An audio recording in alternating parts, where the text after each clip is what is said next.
One last letter. One last sin. The bank alert hit my phone at 3:21 a.m. $15,000 transferred to Coinbase Exchange. I'd never heard of Coinbase Exchange. I sat up in bed, squinting at the screen. Tanya slept beside me, her breathing steady and deep. Beautiful even in sleep, dark hair spilled across the pillow like ink. My wife of 8 years, mother of our daughter Emma, the woman who just stole 15 grand from our joint account. I slipped out of bed, bare feet cold on hardwood. In the kitchen, I pulled up our banking app. The transfer was real, authorized with Tanya's login credentials at 11:23 p.m. last night. While I was watching Netflix downstairs, she was upstairs moving our money. My hands shook as I scrolled through recent transactions. 3,000 to something called blockchain ventures, another 5,000 to digital asset management, all within the past 2 weeks. $23,000 gone. I owned Mason's Garage downtown. 32 years old, built the business from nothing after Dad died. We lived paycheck to paycheck, but it was honest work. Every dollar mattered. Eric, what are you doing? Tanya stood in the doorway, silk nightgown clinging to her curves. Even angry, I felt that familiar pull. She'd been distant lately, working late at the real estate office, always on her phone. I'd blamed stress. You tell me, I said, holding up the phone. Her face didn't change. No surprise, no guilt. Just cold calculation. We discussed this, she said. We discussed what? You stealing our money? It's an investment. Logan showed me the opportunity. Cryptocurrency is the future, Eric. You're too scared to take risks. Logan Price, real estate developer, drove a BMW, wore suits that cost more than I made in a month. Tanya had been working with him on some commercial properties. Without telling me? You would have said no, because it's our money. She moved to the coffee maker, casual as discussing weather. It's going to triple in 6 months. Then you can thank me. I stared at her back. This wasn't my wife. Tanya made lists, planned everything, asked my opinion on buying groceries. She didn't move $23,000 in secret. I want it back. Today. It doesn't work that way. The money's locked for minimum 6 months. Then unlock it. She turned, eyes flashing. God, Eric, this is why we're stuck. You think small, act small. Logan says, I don't give a damn what Logan says. Keep your voice down. Emma's sleeping. But Emma wasn't sleeping. Our 7-year-old stood at the bottom of the stairs, clutching her stuffed rabbit, dark eyes wide with fear. Daddy, why are you yelling? Tanya moved fast, scooping Emma up. Daddy's just worried about work, baby. Go back to bed. As she carried Emma upstairs, I heard whispers. Tanya's voice, soothing. Then Emma's door closing. When Tanya came back, her expression had hardened. You're scaring her, she said. I'm scaring her? You stole our daughter's college fund. I invested it. There's a difference. I wanted to scream. Instead, I grabbed my keys. Where are you going? Work, where I make the money you steal. At the garage, I called the bank. Fraud department. Explain the situation. I'm sorry, Mr. Mason, but your wife is an authorized user on the account. These transactions appear legitimate. She didn't tell me about them. That's not illegal, sir. You'll need to speak with her directly or contact a lawyer. A lawyer? With what money? I spent the morning under the hood of a Chevy, trying to focus. Grease and oil, simple problems with simple solutions, not like the mess my life had become. Around noon, my phone buzzed. Text from an unknown number. Check your mailbox at home. I stared at the message. Wrong number. Spam. But something cold settled in my stomach. The envelope was Manila, no return address. My name typed on a label. Inside, a USB drive and a note. You deserve to know the truth. I drove to the library, found an empty computer station, plugged in the drive, audio files, dozens of them. I put on headphones, clicked the first one. Tanya's voice, clear as day. He's so screwing clueless, Logan. Sits in that garage all day, grease under his nails, thinking he's building something. It's pathetic. Logan's laugh, rich and deep. How much did you get this time? 15. He'll notice tomorrow, probably throw a fit. But what's he going to do, divorce me? He can't afford a lawyer. My vision blurred. I clicked the next file. The power of attorney was genius, Tanya said. Doctor. Martinez signed off on the mental health assessment. Says Eric's been showing signs of depression, erratic behavior. Couple more months, I can get temporary guardianship. And the garage? Already transferred to my name. Eric signed the papers last month thinking it was insurance renewal. He doesn't read anything I put in front of him. I ripped off the headphones, stomach churning. The power of attorney. She'd brought papers home 3 weeks ago, said it was for Emma's school forms. I'd signed without reading. The garage, my father's legacy, the business I'd built with my own hands. Gone. I clicked another file, hands shaking. When do we move? Logan asked. Soon. I just need to clean out the joint accounts first, maybe sell the house. What about the kid? Emma comes with me. Eric won't fight for custody. He's too weak. Too weak. I'd loved this woman for 10 years. Married her, built a life with her, given her everything I had, and she thought I was weak. The last file was recent, yesterday's date. What if he doesn't sign? Tanya asked. Then we force him out. I know people. A few noise complaints, maybe some pill paraphernalia planted in the garage. Small-town cops are easy to buy. You'd frame him? Baby, I'd do anything for us. Eric's just collateral damage.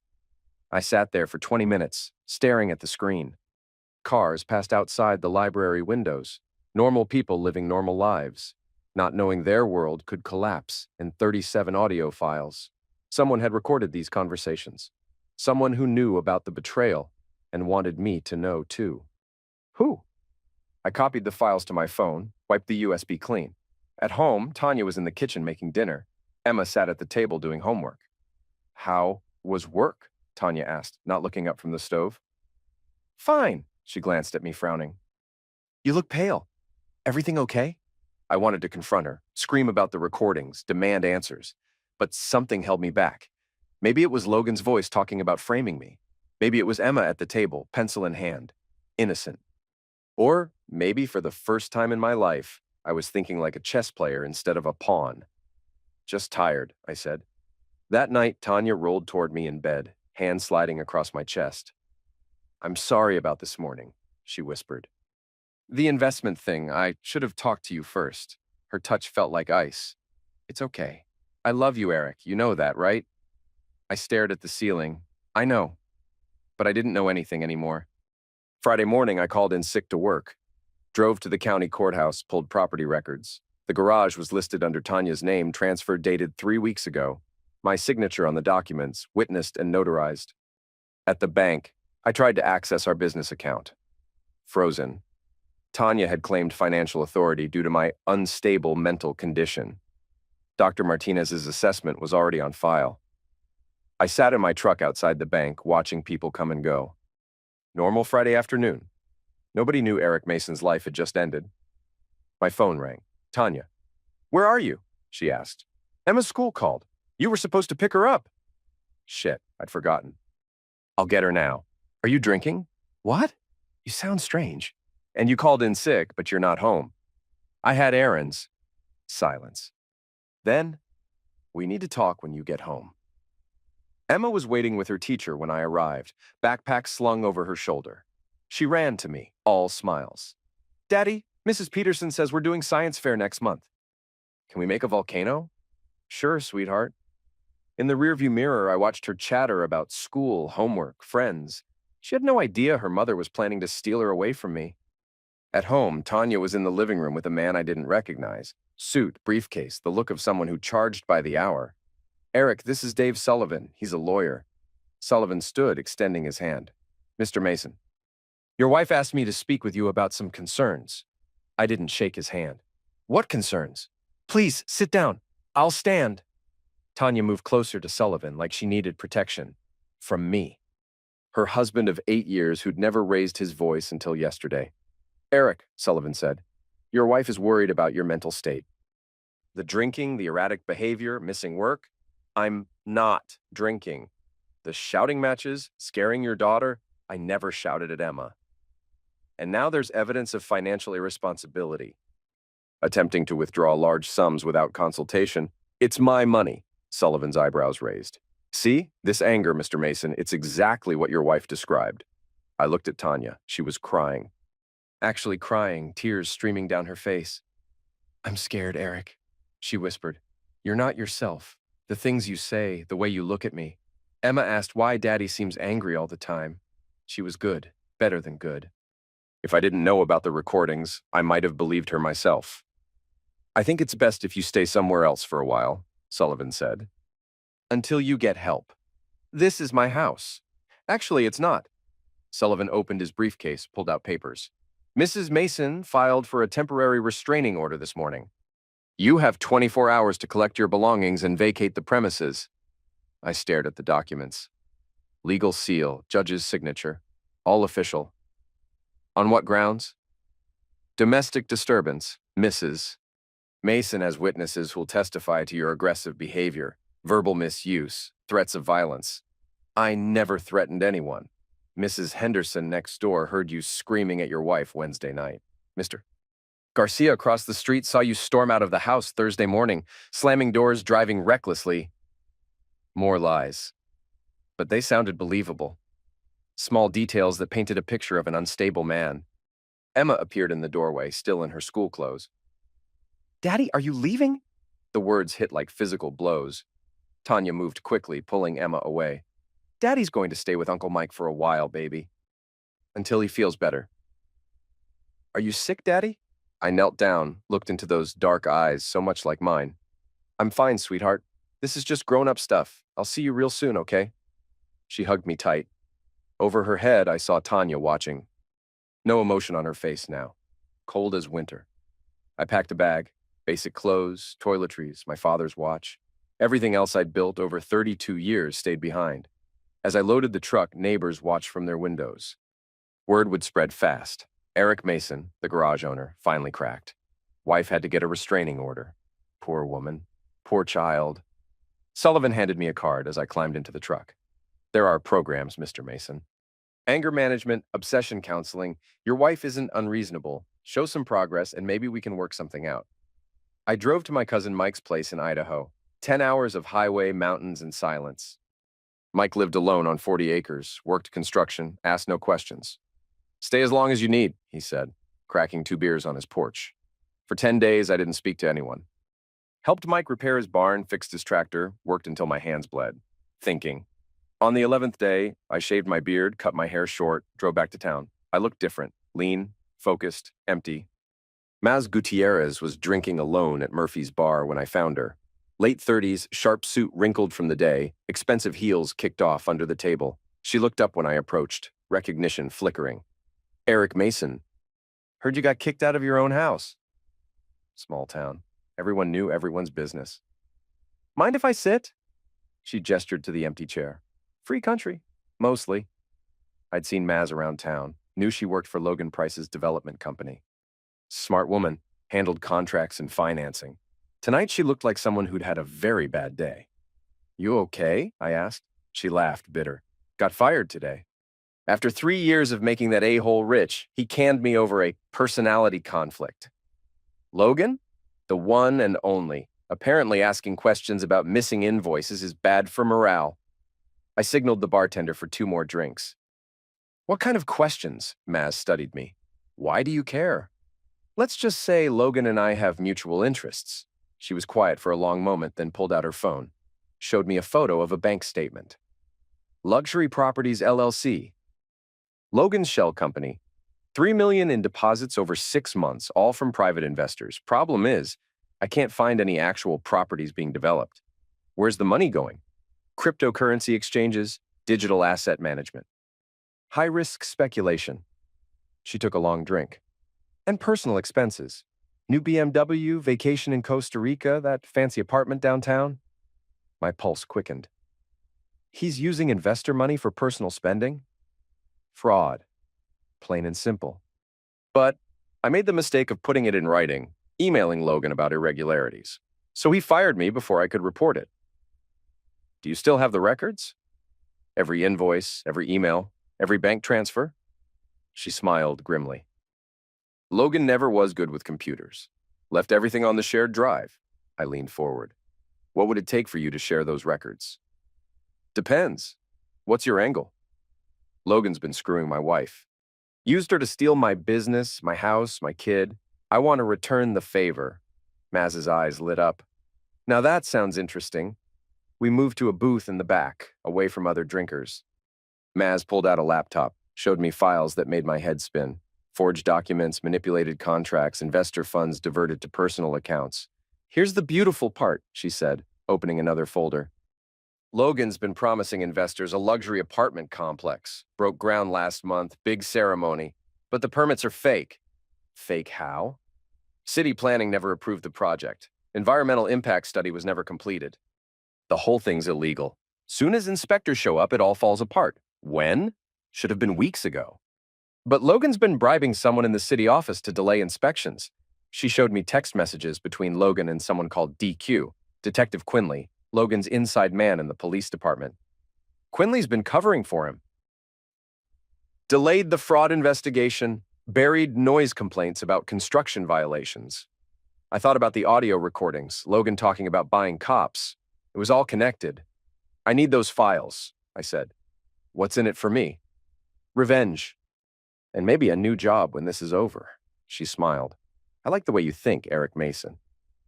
That night, Maz uploaded everything to a secure server. Invoices showing Logan stealing investor money, bank records proving fraud. Email chains discussing bribery, text messages with my wife detailing their plan to destroy me, and one audio file that made my blood freeze. What about Eric? Logan asked. He's too soft, Tanya replied. Probably won't even fight the divorce. And honestly, if he eliminates himself over this, we inherit everything anyway. The life insurance alone is $200,000.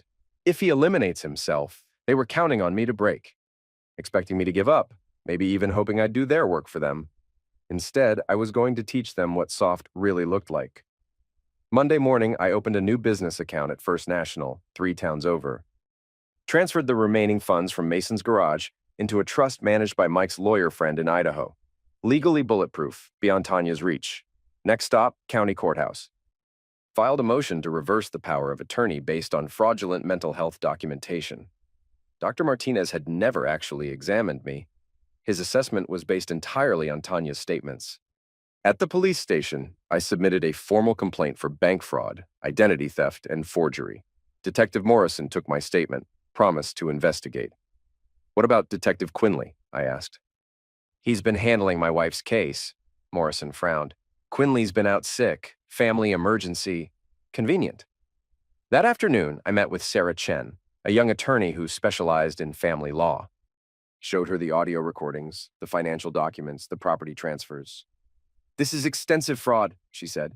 Criminal and civil violations. But gathering evidence without your wife's knowledge could be problematic. The recordings were given to me anonymously. By whom? I don't know. She studied the files. We can work with this. File for emergency custody, asset recovery, criminal charges, but it'll take time. How much time? Months. Maybe longer if they fight it. Too long. By then, Logan and Tanya would have cleaned out everything and disappeared. That evening, I parked outside Logan's office building, expensive glass and steel prime downtown location. His BMW sat in the reserved spot closest to the entrance. At 7:30, Tanya emerged from the building. Not alone. Logan's arm around her waist, both of them laughing. She wore a dress I'd never seen before, jewelry that cost more than our mortgage payment. They climbed into his BMW, drove toward the expensive part of town. I followed at a distance, watched them enter Chez Laurent, the fanciest restaurant in the county. Through the window, I saw them at a corner table. Champagne, candlelight, hands intertwined across white linen. Tanya's head thrown back, laughing at something Logan said. My wife, the mother of my daughter, living it up on stolen money while I slept on my cousin's couch. I took photos, sent them to Maz with a text. Ready for phase 2? Her reply was immediate. Let's burn it all down. Tuesday morning, Logan's troubles began. IRS audit notice, environmental protection violation, city planning department surprise inspection. His permit for the luxury apartment complex was revoked. Construction was halted. Investors started asking questions about their money. By Wednesday, 3 major backers had withdrawn funding. Logan's shell company accounts were frozen pending investigation. Thursday brought the coup de grace. Maz's evidence package, delivered anonymously to the FBI Financial Crimes Unit, the State Attorney General, and every investor in Logan's projects. I was having coffee at Murphy's when my phone rang. Tanya, frantic. Eric, I need to see you. It's important. I can't. Restraining order, remember? Please. Logan's in trouble. The FBI froze our accounts. Our accounts. Like they were married. Not my problem. It's Emma's college fund. Everything we worked for. Everything I worked for, while she planned to steal it. Meet me at the garage, I said. 1 hour. She was waiting in the parking lot when I arrived, still beautiful but frayed around the edges. Dark circles under her eyes. Cheap clothes instead of designer wear. Eric, thank God. I was afraid you wouldn't come. I unlocked the office, didn't invite her in, made her stand in the doorway like a stranger. What do you want, Tanya? Logan's being investigated for fraud. They say he stole investor money, used it for personal expenses. It's all a misunderstanding, but your sugar daddy's broke. Her face flashed with anger. Don't be crude. Crude? You stole my business, kicked me out of my house, and planned to take my daughter. But I'm being crude.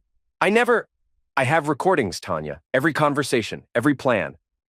Every time you called me weak. The color drained from her face. What recordings? Your little chats with Logan. Discussing how to frame me, steal my assets, hoping I'd eliminate myself so you could collect insurance money. She stepped backward, shaking her head. That's impossible. We never... Who gave you those? Does it matter? Eric, listen to me. Whatever you heard, it's not what you think. Logan was just what? Just using you to destroy my life? Just stealing from his investors? Just bribing cops? Her mouth opened and closed like a fish.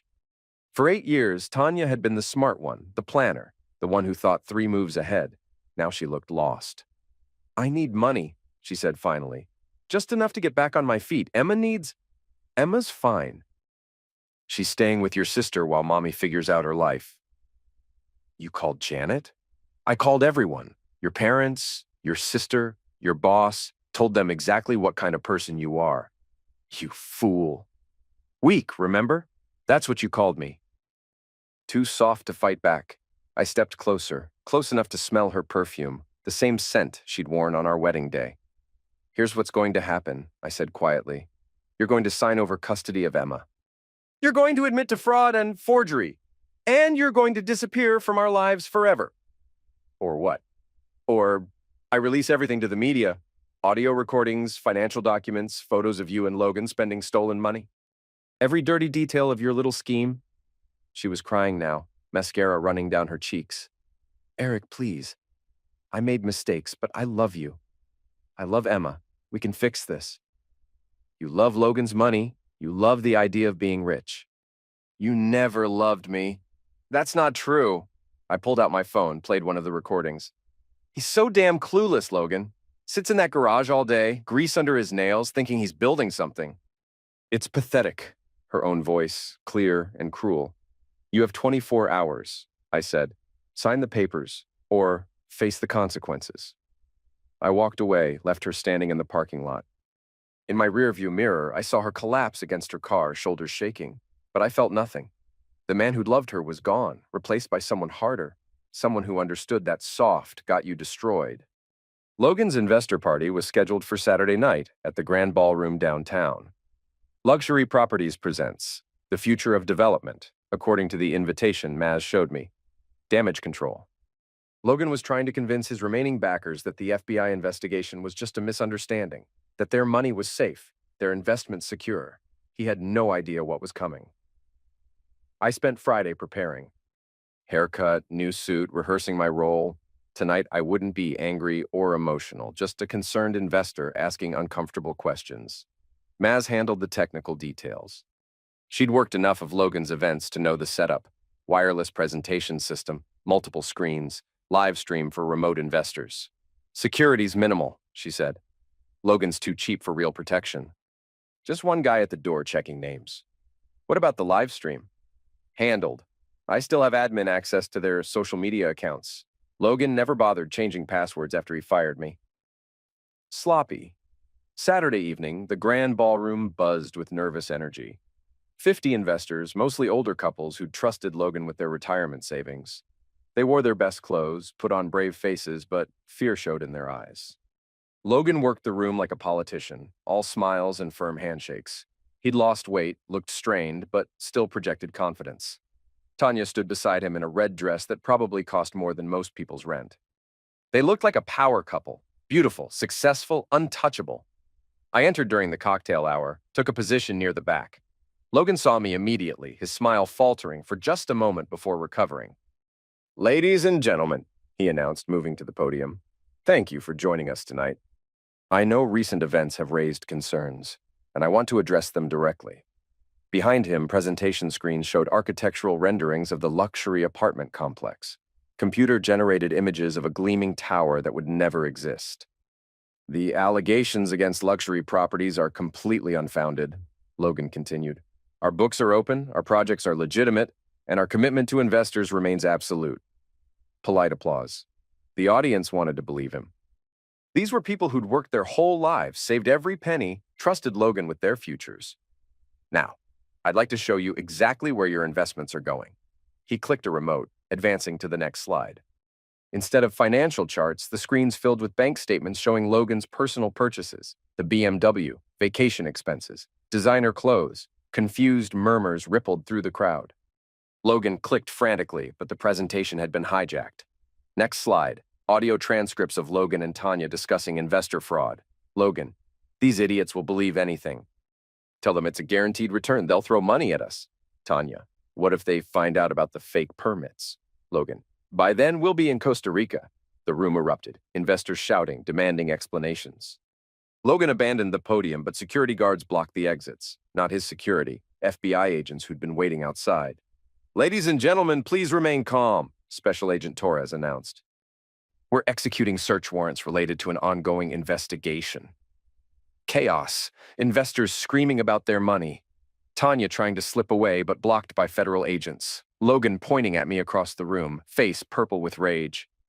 "Him!" he shouted. "Eric Mason, he's behind this. He's been stalking us, threatening us." Agent Torres looked in my direction. I raised my hands, kept my voice calm. "I'm just a concerned investor," I said. "Lost my savings to Mr. Price's company."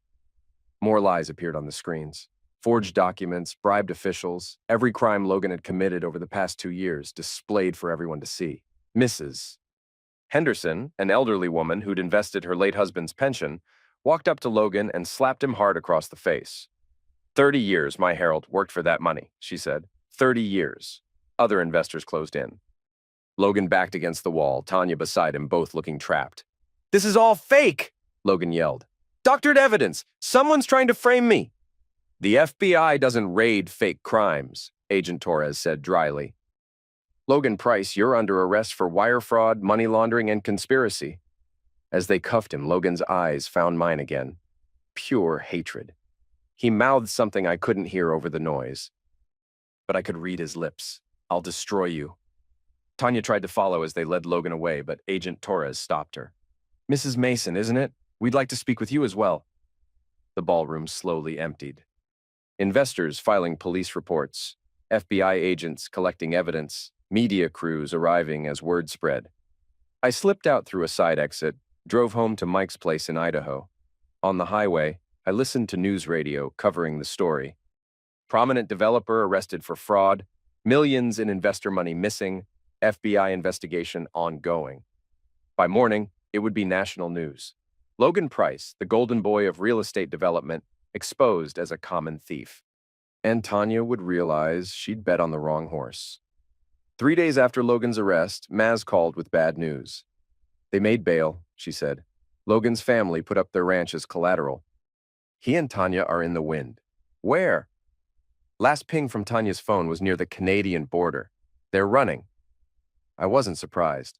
Logan had connections, offshore accounts, backup plans. Men like him always had exit strategies. "What about Emma?" "Still with Tanya's sister. Child Services is involved now. Custody hearings scheduled for next week." Good. Emma was safe, away from the chaos her mother had created. But Logan and Tanya running free bothered me. They'd destroyed lives, stolen futures, left dozens of families broke and desperate. Justice through the courts would take years, and they'd probably flee the country before trial. That wasn't acceptable. I drove back to town, parked outside Logan's office building. FBI tape across the doors, security guards preventing access. But I wasn't interested in the office. Logan owned a cabin in the Montana mountains 2 hours north of town. Hunting retreat, off the grid, perfect place to lay low while planning an escape route. The property records were public, purchased 3 years ago under his mother's name, utilities shut off last winter. But Maz's financial records showed recent payments to a propane company, grocery deliveries, satellite internet installation. They were hiding in the mountains, waiting for the heat to die down. I drove north through winding forest roads, stopped at a gas station near the turnoff to Logan's property. The clerk was a local, weathered face and knowing eyes. "You boys heading up to the Price place?" he asked. "Boys?" City fella and his woman. "Came through yesterday, bought supplies." Looked nervous. "What kind of supplies?" "Food, camping gear, gas cans. Like they were planning to be up there a while." I bought a detailed topographic map, studied the terrain. Logan's cabin sat in a valley, accessible only by a single dirt road. Dense forest on 3 sides, steep cliffs to the north. Easy to hide in, hard to escape from. That evening, I hiked up through the trees, found a position overlooking the cabin. Lights were on, smoke rising from the chimney. Through binoculars, I saw movement inside. Logan paced near the windows, phone pressed to his ear, probably calling lawyers, trying to arrange new identities, counting his offshore money. Tanya sat on the couch, head in her hands. Even from a distance, she looked broken. They had maybe a day before federal marshals tracked them down. Logan was smart, but not smart enough to stay hidden forever. I could wait for the FBI to handle it. Let justice take its course through proper channels. Or I could end this myself. I thought about Mrs. Henderson, slapping Logan at the investor meeting. 30 years her husband had worked, saved every penny for retirement. Now she was broke because Logan wanted a BMW. I thought about Emma, asking why Daddy seemed angry all the time. A 7-year-old girl whose mother cared more about money than family. I thought about 8 years of marriage, building a life together, trusting someone completely. And I thought about that audio recording. If he eliminates himself, we inherit everything anyway.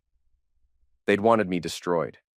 Expected me to break, maybe even hoped I'd do their work for them. Time to show them what destroyed really looked like. I waited until 3 a.m. when the cabin was dark and quiet, crept down through the trees, circled to the back door.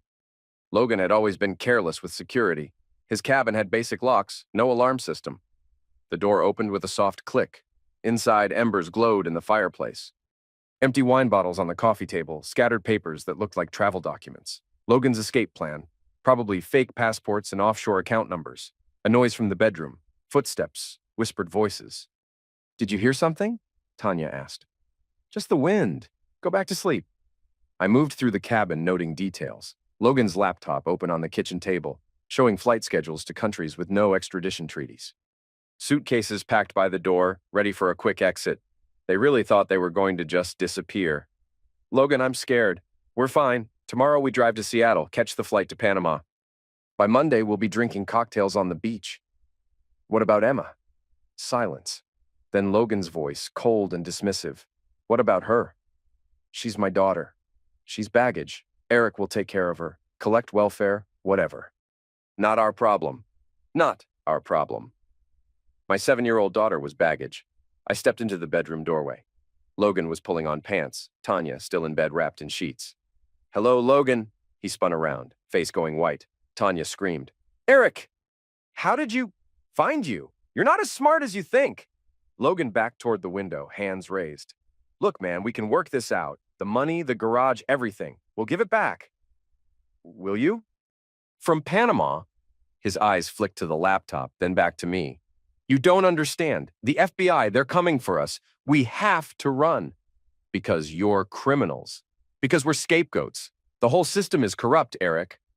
We just played the game better than most." Tanya climbed out of bed, pulling on Logan's shirt. "Eric, please. I know you're angry, but this isn't you. You're not violent." "You're right. I'm not violent. I'm thorough." I pulled out my phone, started recording. "What are you doing?" Logan asked. "Getting the truth, all of it. Every detail of how you stole from investors, how you used my wife to destroy my life, how you plan to abandon my daughter. I'm not saying anything without a lawyer. Then Tanya can talk. Unless she wants to go down with you." Tanya looked between us, calculating. Even now, even caught, she was working angles. What do you want to know? She asked quietly. Everything. Start with when you decided to betray me. She sat on the edge of the bed, wrapped the shirt tighter around herself. It wasn't supposed to hurt you. Logan said we could make millions, move somewhere warm, start over. By stealing my business. By taking opportunities you were too scared to take. The garage barely made money, Eric. We were stuck. So you decided to rob me. We decided to grow. Logan had connections, investors, real opportunities, but you would have said no to everything. Logan moved closer to the window. Tanya, shut up. Don't tell him anything. Why not? It's over anyway. She looked at me with something almost like relief.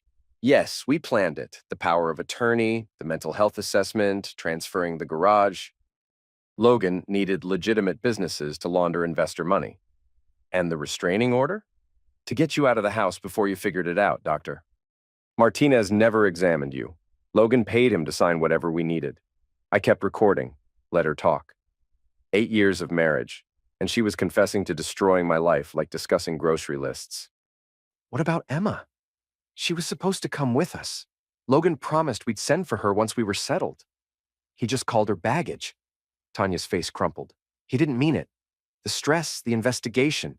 I meant every word, Logan said. Your kid's a liability, so are you, come to think of it. The truth hit Tanya like cold water. Her face went pale, understanding finally dawning. Logan? You really think I was going to drag a 7-year-old to Panama? Or keep pretending I loved you once we had the money? He laughed, harsh and ugly. You were useful, Tanya. A way to get at Eric's assets. Someone to take the fall if things went wrong. But love? Please. I said whatever you needed to hear, just like I told the investors what they needed to hear. It's called manipulation, sweetheart. Look it up. Tanya stared at him, 8 months of promises crashing down. You fool. Now you're getting it. I stopped recording, pocketed the phone. That should be enough for the FBI. Logan lunged for the window, trying to escape. I caught his arm, spun him around. He swung at me, clumsy and panicked. I'd spent 10 years working on engines. My hands were strong from years of labor. His punch barely staggered me. My punch dropped him hard. Eric, stop, Tanya screamed. You'll eliminate him. No, I won't. I zip-tied Logan's hands behind his back, used duct tape to secure his feet. He was conscious but dazed, crimson smear trickling from his nose. What are you going to do? Tanya asked. Call the FBI. Tell them where to find you. Then drive home and get ready for Emma's custody hearing. That's it? What did you expect? Torture? Homicide? I shook my head. I'm not like you, Tanya. I don't destroy people for money. But you destroyed us. No, you destroyed yourselves. I just made sure everyone knew about it. I called Agent Torres, gave him the cabin's location. 20 minutes, he said. Maybe 30 with the mountain roads. Logan struggled against the zip ties, making muffled threats through the duct tape. Relax, I told him. Federal prison has cable TV. You'll love it. Tanya sat on the floor, still wearing Logan's shirt, tears streaming down her face. Eric, I'm sorry, for all of it. I know that doesn't matter now, but you're right. It doesn't matter. Will you tell Emma? I'll tell Emma her mother made bad choices. That's all she needs to know. Outside, I heard vehicles approaching. FBI, probably with backup. They'd want statements, evidence, explanations. I looked around the cabin one last time. Travel documents scattered on the floor, suitcases full of stolen money, 2 people who'd planned to abandon a 7-year-old girl and disappear forever. Eric, Tanya called as I headed for the door.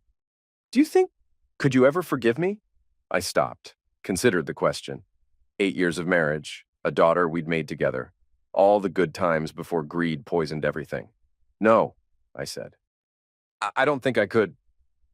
The custody hearing was scheduled for the following Tuesday. I arrived early, wore my best suit, carried a briefcase full of evidence. The courtroom was small, wood-paneled, smelling of old books and stale coffee. Tanya's lawyer was a public defender, young and overwhelmed. She sat beside him in an orange jumpsuit, hands cuffed to a chain around her waist. Logan was in federal custody, no bail this time. Judge Morrison presided, a stern woman in her 60s who'd handled family law for 20 years. She'd seen every kind of custody dispute, every angle parents used to hurt each other. Mr. Mason, she said, you're seeking full custody of your daughter Emma, age 7. Yes, Your Honor. And Mrs. Mason, you're opposing this motion? Tanya's lawyer stood. Your Honor, my client admits to poor judgment in her business dealings, but that doesn't affect her capacity as a mother, doesn't it? Let's review the evidence. My lawyer, Sarah Chen, presented the case methodically. Financial fraud, identity theft, conspiracy to defraud investors, the restraining order based on false allegations. Mrs. Mason used her daughter's father as a pawn in an elaborate theft scheme, Sarah said. She showed complete disregard for her family's welfare, prioritizing financial gain over her child's stability. The judge studied documents, listened to audio recordings, Tanya's voice cold and calculating, discussing how to destroy me. Mrs. Mason, Judge Morrison said, did you plan to take your daughter out of the country? Logan said we could send for her later. After establishing illegal residency in a non-extradition territory, Tanya's lawyer whispered in her ear. She shook her head. I want to answer. Your Honor, I made terrible mistakes, but I love Emma. I would never hurt her. You hurt her by destroying her family, by stealing her father's business and home, by planning to abandon her in pursuit of stolen money. You thought about yourself, your desires, your financial problems, your romantic interests. Did you once consider how your actions would affect your daughter? Silence. Tanya stared at her hands. Your Honor, her lawyer tried, my client is willing to undergo counseling, anger management, whatever the court requires. Mr. Peterson, your client is facing federal charges for conspiracy and fraud. She'll be in prison for the next 5 to 10 years. What exactly are you proposing? The lawyer sat down. Even he could see it was hopeless. Judge Morrison made notes, reviewed documents one more time. The courtroom was silent except for scratching pens and shuffling papers. In the matter of custody for Emma Grace Mason, she said finally, I find that Mrs.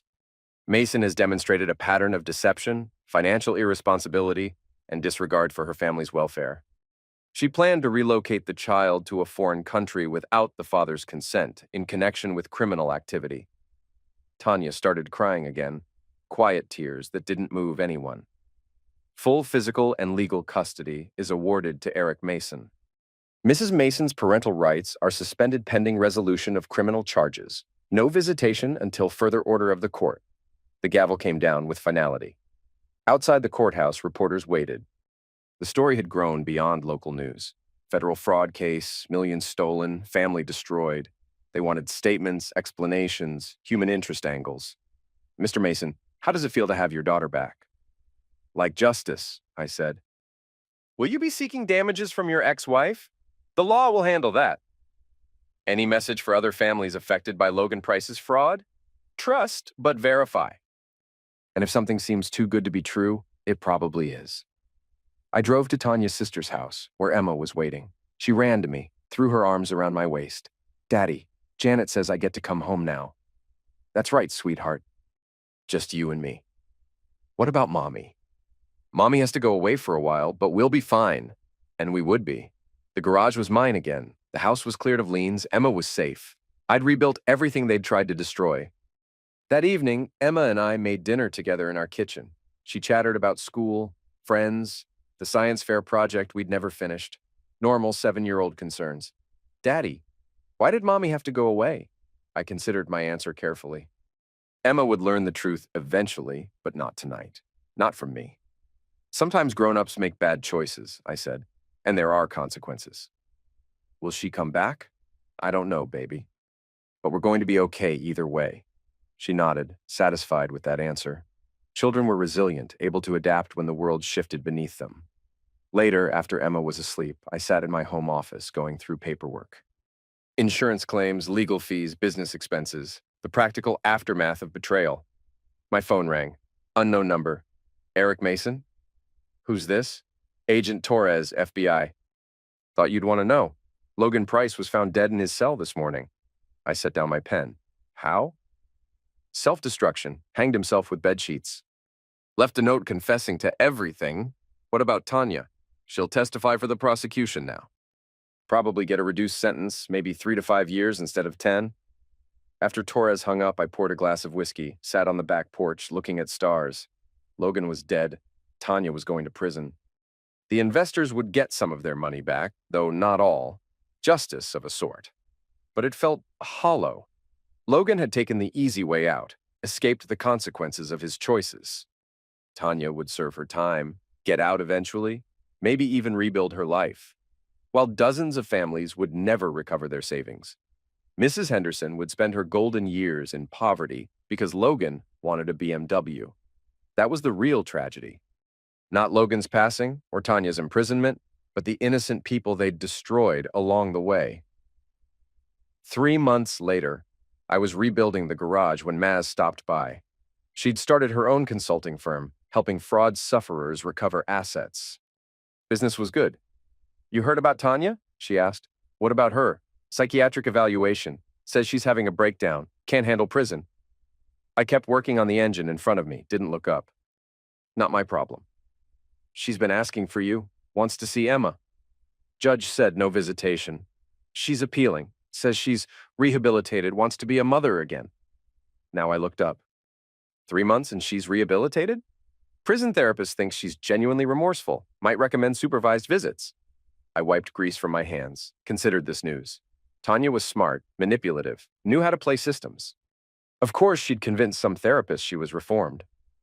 "Let her appeal," I said. "Emma's doing fine without her." And she was. Emma had adjusted to our new normal, made friends at school, stopped asking about her mother. Children adapted when they felt safe.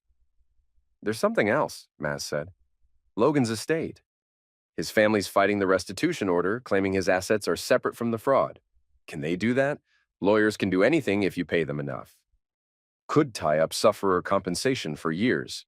More innocent people suffering while lawyers got rich.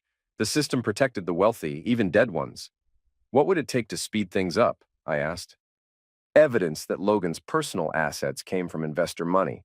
Bank records, purchase receipts, anything linking his lifestyle to the fraud. I thought about Logan's cabin, the laptop he'd left behind. FBI had seized it as evidence, but they were focused on the fraud scheme, not asset recovery. "I might know someone who could help," I said. That evening, I called a number I'd memorized months ago. The anonymous tipster who'd sent me the USB drive with Tanya's audio recordings. "Hello, Eric." I recognized the voice now. Detective Morrison, the honest cop who'd taken my fraud complaint while Quinley was sick. "You're the one who sent me the recordings." Logan was careless with his security cameras. Amazing what people say when they think nobody's listening. Why help me? Because Quinley was dirty, and I was tired of watching criminals buy their way out of consequences. I need another favor. I'm listening. Within a week, Logan's personal financial records appeared anonymously on the sufferer compensation website. Every purchase, every luxury, every dollar traced back to stolen investor funds. His family's legal challenge collapsed. The estate was liquidated. Proceeds distributed to fraud sufferers. Mrs. Henderson got her husband's pension back, plus interest. Justice, finally. But I wasn't finished. 6 months after Logan's passing, I received a call from the prison. Tanya had been approved for supervised visits with Emma, pending my agreement. "I don't agree," I told the social worker. "Mr. Mason, she's completed counseling, shows genuine remorse. She's manipulating you." Just like she manipulated me. Don't you think Emma deserves a relationship with her mother? Emma deserves protection from someone who abandoned her for money. I hung up, blocked the number. 2 weeks later, Tanya herself called from prison. "Eric, please, I know I hurt you, but Emma's my daughter too. Emma's my daughter. You gave up that right when you chose Logan over family. I made mistakes. You made choices, and choices have consequences. I've changed. The therapy, the reflection time, I understand what I did wrong. You understand you got caught. That's not fair." "Fair?" I laughed. "You stole my business, kicked me out of my house, planned to abandon my daughter, and hoped I'd eliminate myself. But I'm being unfair? I never wanted you to die. The recordings say otherwise." Silence. Then, I was angry. "I said things I didn't mean. You meant every word, and now you're facing the consequences.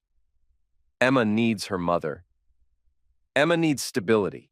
She needs someone who won't disappear when life gets hard. She needs a parent who puts her first. I can be that person.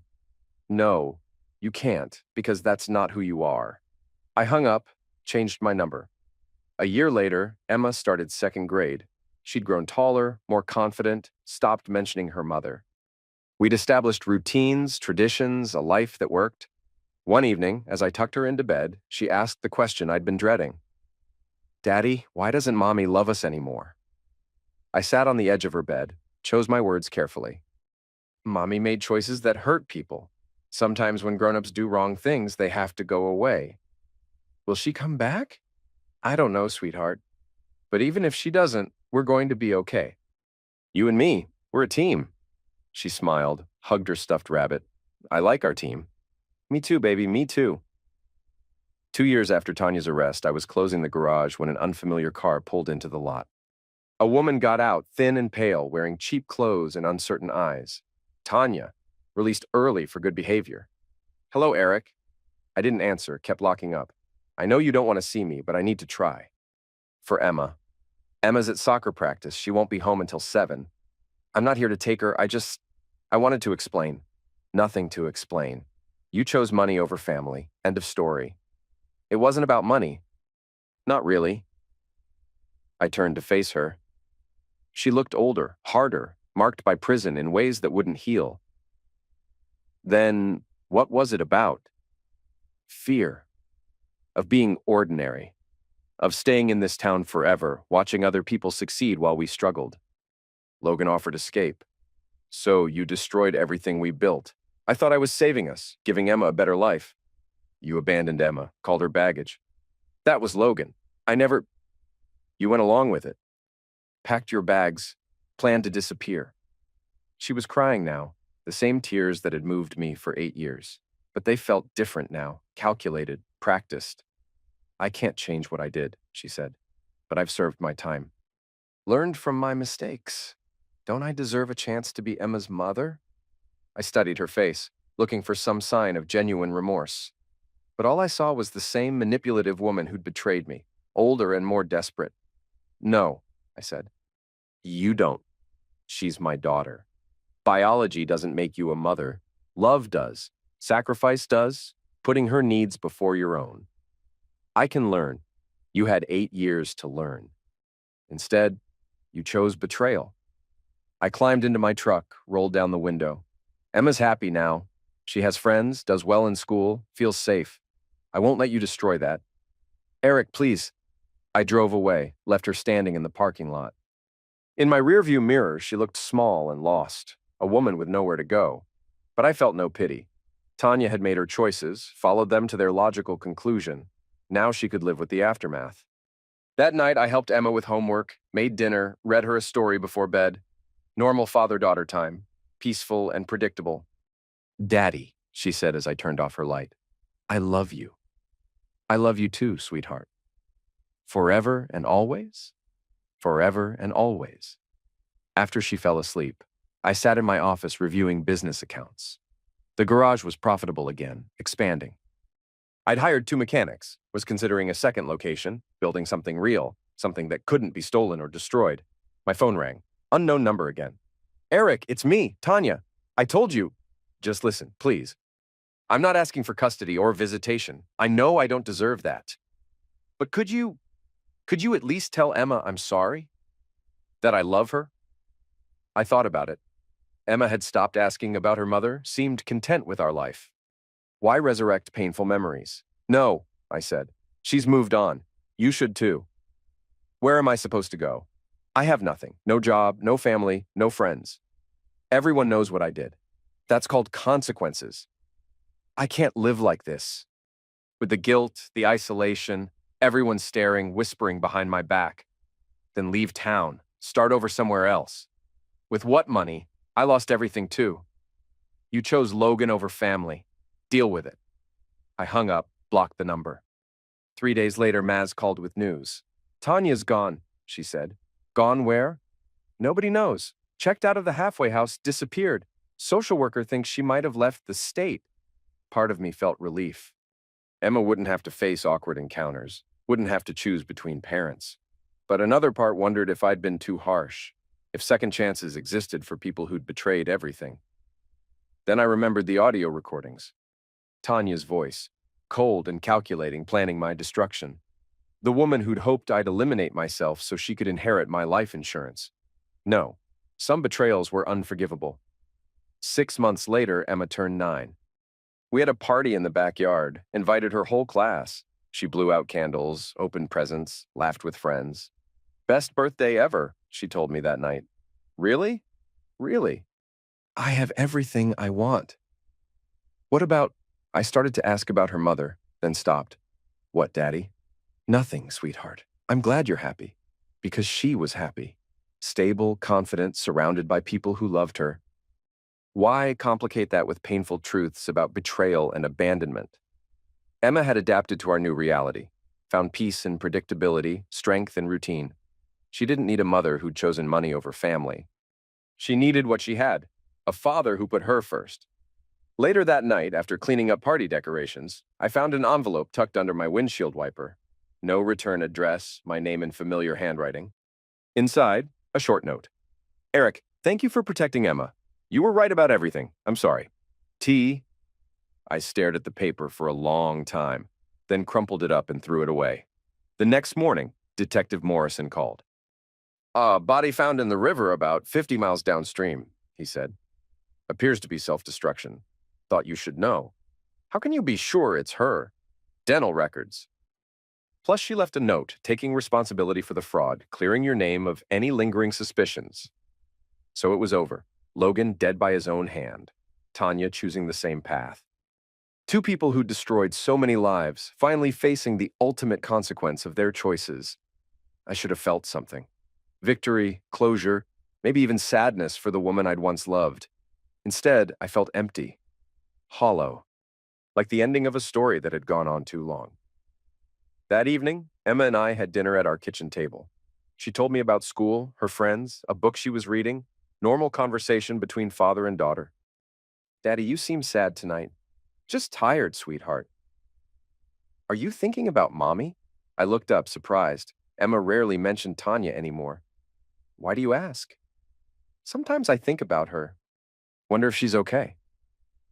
And how does that make you feel? Emma considered the question seriously. Sad, but also relieved. Relieved? That she's not here making you unhappy anymore. 9 years old, and she understood more than most adults. I'm not unhappy, I said. I have everything I need right here. Me too, Daddy. Me too. After dinner, we watched a movie together on the couch. Emma fell asleep against my shoulder, and I carried her to bed. Standing in her doorway, watching her sleep, I thought about the path that had brought us here. The betrayal, the collapse, the long climb back to stability. Emma would grow up without her mother. But she'd also grow up without lies, manipulation, and the constant threat of abandonment. She'd learn that actions had consequences, that trust was earned, that family meant more than money, hard lessons but honest ones. I turned off her light, went to my office, pulled out a bottle of whiskey I kept for special occasions, poured one drink, sat at my desk looking at the business files spread across the surface. Tomorrow there would be work to do. Customers to serve, bills to pay, a daughter to raise. Normal problems with normal solutions. The garage was thriving. Emma was happy and healthy. I'd rebuilt everything they'd tried to destroy. But victory felt different than I'd expected. Quieter. Less satisfying. Maybe because revenge wasn't really about winning. It was about balance, making sure the scales of justice tilted toward truth, even when the system failed. Logan and Tanya had hurt innocent people, destroyed families, stolen dreams. They'd face consequences for those choices. The investors got their money back. Emma was safe and loved. Balance restored. I finished the whiskey, locked the office, went to bed. In the morning, Emma would wake up excited about her day. I'd make breakfast, drive her to school, open the garage for another day of honest work. Life would continue, predictable and secure.